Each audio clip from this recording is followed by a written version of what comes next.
자, 신명기 5장 22절에서 33절까지거든요. 저와 여러분이 같이 한번 쭉 읽어보도록 하겠습니다. 시작. 여호와께서 이 모든 말씀을 산이 불 가운데 구름 가운데 흑암 가운데에서 큰 음성으로 너희 청회에 이르신 후에 더 말씀하지 아니하시고 그것을 두 돌판에 써서 내게 주셨느니라. 산이 불에 타며 캄캄한 가운데에서 나오는 그 소리를 너희가 듣고 너희 지파의 수령과 장로들이 내게 나와 말하되 우리 하나님 여호와께서 그의 영광과 위엄을 우리에게 보이심에 불 가운데서 나오는 음성을 우리가 들었고 하나님이 사람과 말씀하시되 그 사람이 생존하는 것을 오늘 우리가 보았나이다. 이제 우리가 죽을 까닭이 무엇이니까? 이 큰 불이 우리를 삼킬 것이요 만일 우리가 우리 하나님 여호와의 음성을 다시 들으면 죽을 것이라. 육신을 가진 자로서 우리처럼 살아계시는 하나님의 음성이 불 가운데서 바람을 듣고 생존한 자가 누구이니까?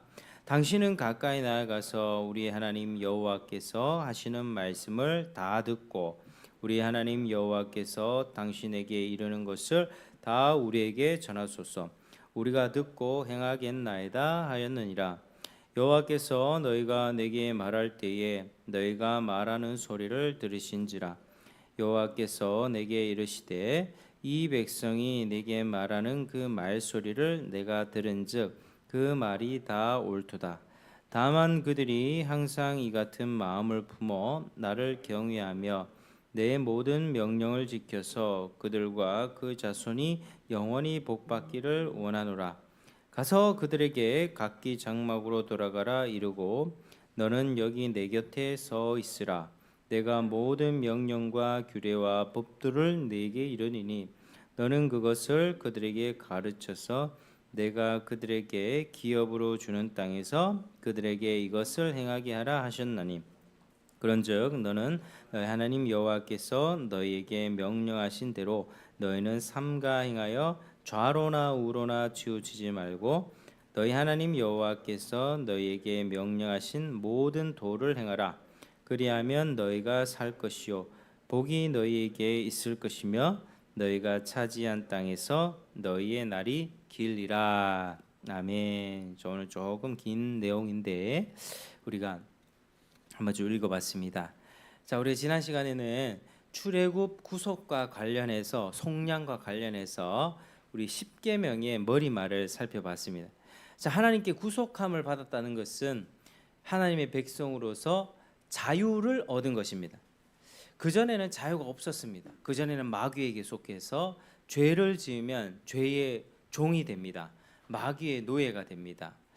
그래서 그렇게 죄의 노예로 살던 그 인생에서 하나님의 백성, 완전한 자유인이 됐습니다. 그러므로 우리는 하나님의 소유가 됩니다. 나는 누구의 것인가? 나는 내 것이 아니라 사탄의 것이 아니라 하나님의 것입니다. 그래서 구속이란 그런 뜻입니다. 하나님이 사탄의 손아귀로부터 죄와 사망으로부터 우리를 빼내와서 하나님 소유로 삼으셨다. 그래서 출애굽기를 통해서 하나님께서 하나님의 백성을 구속하신 것인데 그 이유는요. 자, 구원해 놓고 자유를 줘 놓고 자, 내가 너를 구원했으니 자유를 줬으니 이제 네 마음대로 살아라. 이게 아닙니다. 하나님께서는 자유를 주셨을 때 그때 출애굽의 그 상황에서 이스라엘 백성은 주인이 바로였습니다. 바로 왕의 그 압제, 바로 왕의 그 아주 횡포 앞에서 어쩔 수 없이 바로 왕을 섬기면서 살았는데 이제는 건진 받아서 주인이 바뀐 겁니다. 바로라고 하는 악한 주인, 사탄의 하수인을 섬기는 게 아니라 이제는 하나님 섬기는 거예요. 삼위일체 하나님, 주 예수 그리스도를 통해서 하나님을 아버지라 섬기고 성령 안에서 하나님을 섬기는 주의 백성이 되는 것입니다. 그래서 우리가 예수님을 믿으면 나 구원받고 천국 가니까 내 마음대로 살아도 돼. 이게 안 된다는 거예요. 왜냐하면 우리는 하나님의 소유기 때문에 내 마음대로 방종하면서 사는 게 아니라 바로 하나님의 소유로 하나님의 뜻대로 그렇게 살아가는 것이죠. 그래서 십계명의 머리말을 우리가 이렇게 이해할 수 있습니다. 자, 오늘 또 이어서 십계명의 머리말이 가르치는 내용에 관해서 살펴보겠습니다.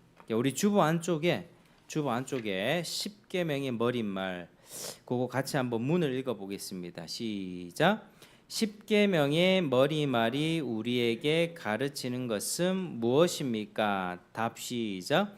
십계명의 머리말이 우리에게 가르치는 것은 하나님께서 여호와 우리 하나님이시고 구속자이심으로 우리가 마땅히 그분의 모든 계명을 지켜야 한다는 것입니다. 아멘.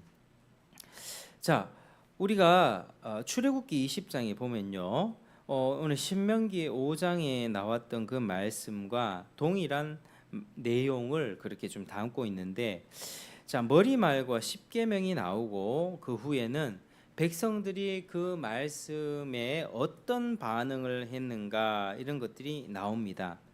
자, 뭇백성이 우레와 번개와 나팔 소리 산의 연기를 본지라. 이제 하나님이 말씀하실 때 시내산에서 그런 광경을 목격했다는 거죠. 그들이 볼 때에 떨며 멀리 서서 당신이 우리에게 말씀하소서, 우리가 듣겠습니다. 하나님이 우리에게 말씀하시지 말게 하소서, 우리가 죽을까 하나이다. 이 사람들이요, 시내산에서 하나님이 직접 막 권능과 구름과 연기 가운데 막 영화로운 모습으로 사람들에게 딱 나타나셔서 얘기하니까 사람들의 반응이 어때요? 부담스러운 거예요. 무서운 거예요. 사람들이. 그래서 당신이 우리에게 말해 주십시오. 하나님이 우리에게 직접 말씀하시면 우리가 죽을 것 같습니다. 그러니까 하나님이 나타나시는 것 자체가 굉장한 부담이었다는 것입니다. 그래서 모세가 백성한테 이렇게 얘기하면 두려워하지 말라. 하나님이 임하시는 것은 너희를 시험하고 너희로 경유하여 범죄하지 않게 하려는 것이다. 그래서 백성은 멀리 서 있고 모세는 하나님이 계신 흑암으로 가까이 나아가게 됐다. 이런 말씀이 있었습니다. 그러니까 두려워, 하나님이 임하셨다는 것, 하나님이 영광 가운데 그 모습을 임하셨다는 것은 두려워 떨면서 하나님께 가까이 나오지 말라는 게 아니라 하나님을 경외하면서, 경외는 존경하면서도 두려워하는 겁니다. 그게 경외입니다. 경외. 그래서 경외하여 죄 짓지 않게 하려고 하나님이 이렇게 하시는 것이다. 이렇게 말씀을 했죠. 그래서 하나님의 백성들은 그런 반응을 보면서 하나님께서는 그런 말씀을 덧붙였습니다. 오늘 28절에 보니까 28절 29절 보니까 여호와께서 너희가 내게 말할 때에 너희가 말하는 소리를 들으신지라. 여호와께서 내게 이러시되 이 백성이 내게 말하는 그 말소리를 내가 들은즉 그 말이 다 옳다. 그래, 그 말이 다 옳다는 거예요. 그들이 두려워하면서 떠는 그 말이. 자, 그리고 29절에 다만 그들이 항상 이 같은 마음을 품어 나를 경외하여 하며 내 모든 명령을 지켜서 그들과 그 자손이 영원히 복받기를 원하노라. 결국에는 하나님을 두려워하면서 하나님을 경외하면서 그렇게 살아갈 때, 그 명령을 지키며 살아갈 때 그도 복을 받고 그 자손도 복을 받기를 원하노라. 하나님이 이렇게 말씀을 하셨다는 것입니다.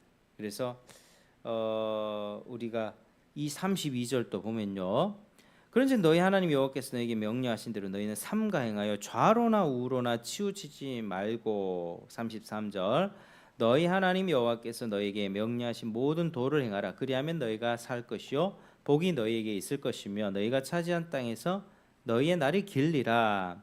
결국 하나님의 말씀 앞에 두려워 떠는 자, 그 말씀을 지키고 그 말씀을 품고 하나님을 두려워하는 그 사람에게는 하나님이 복을 주시고 그 장수하는 이 땅에서 오래 살 수 있는 복도 주시겠다. 그러니까 백성들은 하나님의 그 십계명의 말씀을 직접 들으면서 어느 쪽으로 반응했습니까? 하나님 말씀을 행하겠습니다. 행해 보겠습니다. 이렇게 마음이 움직였습니다. 이 두 가지 이유 때문에 이런 반응이 일어났는데, 첫 번째는 하나님이 어떤 분인가? 자기들을 애굽 종살이에서 구원해 주신 그런 하나님이라는 경험했기 때문입니다. 애굽 밑에서 바로 밑에서 엄청나게 노예로 고생하면서 살기는 살았지만 죽지 못해서 사는 인생이었죠. 근데 여호와께서 애굽에서 자기들을 끌어내 가지고 누가 자기를 노예로 부리는 일 없이 진정한 자유인으로 만들어 주셨습니다. 이전에 애굽 백성에서 자유를 얻은 것입니다. 그러니까 하나님이 그렇게 해주시니까 그렇게 해주신 하나님 앞에서 그 말을 듣지 않을 수가 없었던 거죠. 출애굽의 은혜 때문에 하나님의 말씀을 들었던 것입니다. 구원자 하나님, 구속자 하나님이기 때문에 그 말을 들었고, 두 번째는 하나님이 너무 무섭게 나타나셨기 때문에 영광과 권능과 구름과 막 이런 영광스러운 모습으로 나타내셨기 때문에 그렇습니다. 그냥 모세를 통해서 얘기하면 하나님이 모세를 통해서 얘기하면 무시할 수도 있는데 하나님은 자신의 임재를 부인할 수 없을 정도로 아주 강하게 구름과 큰 소리, 우레와 번개, 나팔 소리 가운데 이 말씀을 직접 들려주신 거죠. 오늘에도 우리가 마찬가지입니다. 이 강단에서 목사가 나와서 설교할 때 만약에 하나님이 직접 나타나시고 가지고 뭐 불을 막 던지면서 막 연기 가운데 막 말씀하시면은 반응이 어떻겠습니까? 목사의 말은 사람의 말로 생각하고 무시할 수가 있죠. 근데 하나님 앞에서 그 경외하는 마음으로 하나님의 어떤 그런 영광스러운 모습 앞에 누구나 떨 수밖에 없습니다. 하나님 안 믿던 사람 또 앉아서 막 떨게 되겠죠. 그러니까 하나님은 자신이 그렇게 친히 영광을 드러내셨고 그로 인하여서 이 말씀을 반드시 듣게끔 그렇게 하셨습니다. 그래서 백성들은 하나님으로부터 출애굽 은혜를 입었고, 그리고 하나님이 영광스럽게 나타나셨기 때문에 하나님 말씀을 내가 듣겠습니다, 이런 반응이 일어났습니다. 그래서 이 십계명의 머리말, 이 44문에서 이 머리말이 우리에게 가르치는 것은 무엇입니까? 라고 물을 때 십계명의 머리말이 우리에게 가르치는 것은 여호와께서 하나님께서 여호와 우리 하나님이시고 구속자이시므로 우리가 마땅히 그분의 모든 계명을 지켜야 한다는 것입니다. 이렇게 가르치는 겁니다. 즉 여호와께서 자기들을 애굽에서 건져내셨다, 그 출애굽의 사실 때문에 그들의 삶의 생각과 가치관이 만들어졌습니다. 우리는 하나님의 백성이야, 우리는 하나님으로부터 은혜를 받은 사람이야, 하나님으로부터 구원을 받은 백성이야. 이 국민 의식도 생기게 됐고요, 국민 생활의 출발도 거기서부터 됐습니다. 그래서 이스라엘 백성의 마음에는 늘 하나님이 우리의 구속자이니까 우리는 하나님의 말씀을 쫓아서 이렇게 살아야 된다라고 하는 마음의 의식들이 생겨났던 거죠. 구약에서는 그런 장면을 여러 번 볼 수 있습니다. 사사기에서 하나님이 우상 숭배하는 이스라엘 책망할 때 출애굽 사건을 들고 책망합니다. 내가 애굽에서 너희를 건져냈는데 너희는 왜 나를 섬기지 않고 우상을 숭배하냐? 내가 너의 구원자인데 왜 다른 신에게 절을 하냐?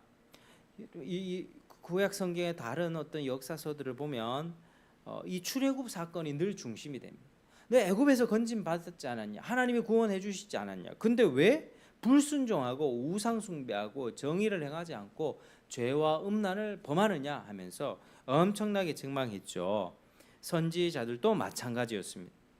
예를 들면 하나 예레미야 34장에 유다가 망해가는 때, 남유다가 망해가는 때 그때 예레미야가 활동을 했었는데 그때도 하시는 말씀이 애초에 하나님께서 너희를 애굽에서 종되었던 데에서 해방시켜서 가나안에서 자유롭게 하실 때 너희에게 이런 말씀하지 않았느냐? 너희는 같은 형제니까 서로 종으로 삼지 마라. 어떤 사람이 부득이해서 가난해서 종으로 팔렸으면 6년 동안은 종살이 해도 7년째는 안식년이죠, 면제년, 놓아주어서 자기 집으로 돌아가게 해라. 형제들끼리 종을 삼지 말라. 이스라엘 백성들 가운데서는 서로 종을 삼지 마라, 이렇게 가르쳤습니다. 근데 이스라엘 백성들이 이 말씀 지켰을까요? 안 지켰을까요? 안 지켰습니다. 그래서 그들은 망하게 되었습니다. 하나님이 말씀하셨지만 망하게 되어 있죠. 이 세력 있는 사람들, 하나님의 말씀을 듣지 않고 어기고 자기 욕심대로 가난한 사람, 연약한 사람, 없는 사람들을 종으로 부리고 같은 이스라엘 백성 형제인데 형제로 대우하지 않고 그러니까 하나님께서는 마침내 이 남유다에게 진노를 쏟아 부으시고 멸망케 하셨다는 것입니다. 호세아 같은 데서도 마찬가지입니다. 너희는 여호와께서 사랑하셔서 애굽에서 불러낸 백성이 아니냐. 하나님 너희 사랑하지 않았냐. 바로의 손에서 건져주지 않았냐. 하나님의 아들이고 하나님의 백성이고 하나님의 소유지 않냐.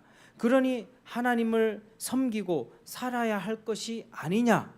왜 자꾸 바알신을 숭배하느냐. 구약시대 때 유명했던 신이 바알신이죠. 풍요의 신. 바알에게 제사하면은 비를 많이 내려줘서 농사가 잘 된다고 생각을 했었습니다. 그러니까 이런 바알 신들을 섬기는 이 이스라엘 백성들을 책망했죠. 너희는 출애굽의 은혜를 입은 자, 이 배은망덕한 인생들아라고 하는 것입니다.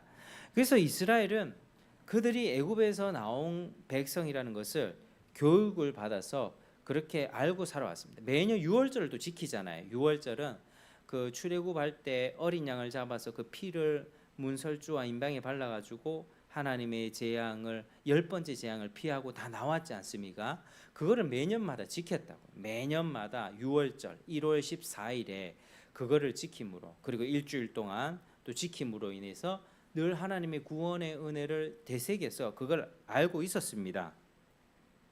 그래서 우리는 애굽에서 나온 하나님의 백성이다. 하나님의 은혜를 입은 백성이다. 그래서 우리는 하나님의 말씀에 따라 살아가야 된다. 이런 의식들이 있었다는 거죠. 근데 좀 생각해 보면 세상에 그 당시에 뭐 애굽도 있었고 바벨론도 있었고 여러 나라들이 있었을 텐데 하나님께서 이렇게 백성들을 불러내셔서 이렇게 복을 준 나라는 이스라엘 백성이 유일합니다. 이스라엘. 다른 나라에는요 하나님이 그렇게 나타나지 않으셨어요. 그래서 우리가 생각해 볼 때 왜 하나님이 이스라엘을 선택했나? 왜 하나님이 이스라엘을 구출해내고 애굽을 선택할 수도 있잖아요. 근데 하나님은 이스라엘을 선택하셨단 말이에요. 그래서 왜 이스라엘을 구원하시고 애굽도 죄인이고 다른 나라도 죄인이고 이스라엘도 다 죄인인데 왜 하나님께서는 특별히 이렇게 이스라엘을 선택하셔서 사랑 베푸시고 아들을 삼으시고 애굽에서 구출해 내셨는가? 왜 이스라엘인가? 질문해 볼 때 우리는 어떻습니까? 그것은 바로 하나님의 주권이다. 하나님의 뜻이다. 그리고 하나님께서는 어떤 근거로 이들을 사랑하셨는데 언약을 하신 것도 없이 왜 이 하필 아브라함에게 언약을 맺었을까? 아브라함에게. 아브라함, 이삭, 야곱이 이스라엘 백성 되잖아요. 왜 아브라함을 택했을까? 아브라함은요 우상을 만들어 팔던 집안의 자식이었습니다. 그러니까 이제 그냥 우상 섬기는 것도 나쁜 일일 텐데 우상을 막 만들었다고. 조각해서 만들고 이 집에 팔고. 그러니까 그 우상 때문에 자기가 돈 벌어 먹고 살던 집의 자식이 아브라함인데 이 사람이 죄가 없어서 선택받았는가? 그게 아니죠. 아브라함에게는 뭔가 다른 사람보다 믿음이 좋거나 뭐가 좋아서 아브라함을 선택한 게 아니고 하나님의 은혜로 하나님의 주권으로 그냥 내가 너를 사랑하노라 이렇게 한 거예요. 우리가 구원받을 때도 우리 모습을 한번 보십시오. 우리 모습 가운데 뭐 선한 모습들이 있습니까? 하나님 보시기에요. 하나님 보시기. 뭐 별로 없거든요. 하나님 보시기에는 우리가 다 전적으로 부패하고 벌레만도 못한 존재고 그렇지만 하나님이 와 나 같은 사람을 구원하셨을까 물어보면요 내가 착해서 내가 성격이 좋아서 이거 아니거든요. 하나님이 그저 은혜로 내가 너를 구원해 줄게. 하나님이 에서는 미워하고 야곱은 사랑했다 그렇게 얘기하거든요. 한 형제 중에서도 에서는 그냥 내버려 두고 야곱은 적극적으로 사랑해 주셔서 그 인생을 바꿔주십니다. 인생 막 밑바닥 인생을 살게 하면서 그래서 하나님의 은혜가 은혜로 인하여서 나의 나된 것이 다 그렇게 된 것입니다. 자, 근데 이스라엘 백성들은 출애굽할 때도 그렇게 은혜로 출애굽을 하게 되었는데 그것은 어떤 근거가 있습니까? 유월절 어린 양입니다. 유월절 어린 양. 오직 어린 양의 피를 바른 집만이 애굽에 내려진 재앙을 피했고 구원받을 수 있었습니다. 그러니까 애굽 백성들 중에서도 하나님의 말씀을 듣고 두려워 떨면서 양을 잡아서 그렇게 피를 발랐던 집은 구원받을 수 있었던 거죠. 근데 많은 애굽 사람들은 그걸 무시했습니다. 그래서 어린 양의 피, 유월절 어린 양은 나중에 이 예수님이 오셔서 십자가에 피 흘리신 그 사건을 뜻하거든요. 그러니까 구약의 출애굽 사건, 구약의 출애굽의 어린 양의 피는 신약의 예수님의 십자가 피를 뜻합니다. 그러니까 구약과 신약이 이렇게 연결이 되는 겁니다. 그래서 우리가 그렇게 생각하면 출애굽한 이스라엘 백성들도 모두 예수님의 피를 인하여 구원받았다라고 우리가 생각할 수 있습니다. 구약 때는 그림자, 신약 때는 실체로 구원을 받은 거죠. 그래서 역사 가운데 하나님께서는 그 아들 보내셔서 고난 받게 하시고 그 은혜로 모든 사람이 구원을 얻도록 그렇게 하셨습니다. 그걸 가르쳐 주기 위해서 구약 시대 때 그렇게 수많은 양들이 죽었습니다. 구약 시대 때 이스라엘 백성에게는 너 하나님 앞에 나올 때는 양을 잡아야 돼, 염소 잡아야 돼, 황소 잡아야 돼, 비둘기 잡아야 돼, 그리고 피를 흘려야 돼. 구약의 이스라엘 백성들이 이걸 계속 교육받았다고. 죄를 용서받으려면 피를 흘려야 되는구나. 하나님 앞에 나아가려면 피를 흘려야 되는구나. 늘 이걸 알아야 되거든. 피에는 생명이 있다. 내 죄를 대신해서 얘가 죽어야 되는구나. 이걸 계속 배웠다고. 배우고 하는 가운데 신약이 왔을 때 예수님이 자기가 어린 양이 되셔서 하나님의 어린 양이 돼서 죽음에 처해졌다라고 하는 것이죠. 어린 양이 제물이 되신 것입니다. 자, 그래서 이스라엘이 구원받은 그 근본 원인은 바로 십자가에 피 흘려 돌아가신 그리스도에게 있습니다. 그래서 우리가 그걸 생각해 보면 십계명을 받았던 옛날의 구약의 이스라엘 백성이나 지금 우리나 다 동일한 구원을 받은 것입니다. 구약 시대 때 구원받은 것도 예수 그리스도의 피로 구원받은 거예요. 그림자 형태이지만 예수 그리스도의 피로 구원받고 우리도 예수님의 피를 믿었기 때문에 구원받는 것입니다. 그래서 우리도 그렇고 그들도 그렇고 하나님의 은혜로 구속받고 모든 진노와 재앙에서 건짐을 받게 됩니다. 하나님이 이걸 가장 중요하게 여기셨습니다. 하나님이 구원을 베푸실 때 바로 이 사실을 기억나게 하시고 십계명을 말씀하신 것입니다. 이건 내 뜻이니까 너희는 살 때에 이것을 지켜라. 너희는 다른 백성들과 다르다. 너희는 내가 특별히 큰 은혜로서 구원해낸 내 백성이다. 그러니까 너는 이 말씀을 지켜야 된다. 우리 십계명의 머릿말이 하나님이 이 모든 말씀으로 말씀하여 이르시되 나는 너를 애굽 땅 종되었던 집에서 인도하여 낸 내 하나님 여호와니라. 내가 너를 구원하였다. 내가 너를 구속하였다. 이게 머릿말이죠. 그래서 우리가 십계명을 대할 때 이런 점들을 생각할 수 있습니다. 우리가 십계명을 읽고 배울 때마다 우리 매주 오전 예배 때마다 십계명을 낭독하고 우리가 되새기는데 그걸 볼 때마다 하나님이 우리를 사랑하셨구나. 죄와 사망과 사탄의 법에서 사탄의 권세에서 구속하셨구나. 그래서 우리는 이제는 죄를 짓거나 사탄을 쫓아가거나 내 마음대로 사는 것이 아니라 내가 사랑하고 자발적으로 지켜야 할 그 법. 십계명은 거룩한 법입니다. 십계명은 거룩한 법. 그래서 법 없이 살던 인생이 법과 질서와 체계가 생긴 것입니다. 한 나라에도 법이 없으면 얼마나 무법천지가 되겠습니까? 자기 멋대로 하지 않습니까? 법, 체계와 질서가 있는 거. 우리 삶 가운데도 법이라고 하는 질서가 딱 들어왔는 게 뭐죠? 십계명. 우리는 십계명을 통해서 내 삶에 법을 세워가고 중심을 세워가고 내가 평생 이 십계명을 토대로 내 삶을 건설해 나가야 된다라고 하는 것입니다. 왜죠?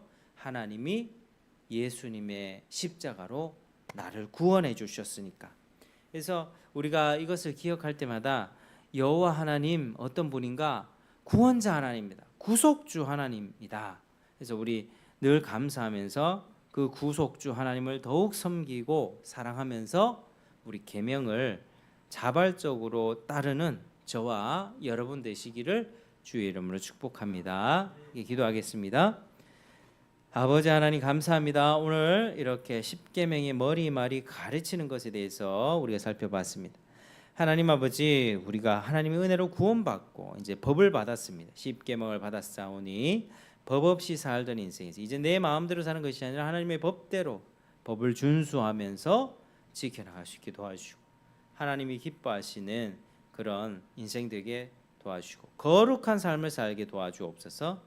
하나님의 법이 부담이 아니라 하나님의 법이 자발적으로 따라야 할 사랑의 법이 되게 하여 주옵소서. 예수님 이름으로 기도드립니다. 아멘.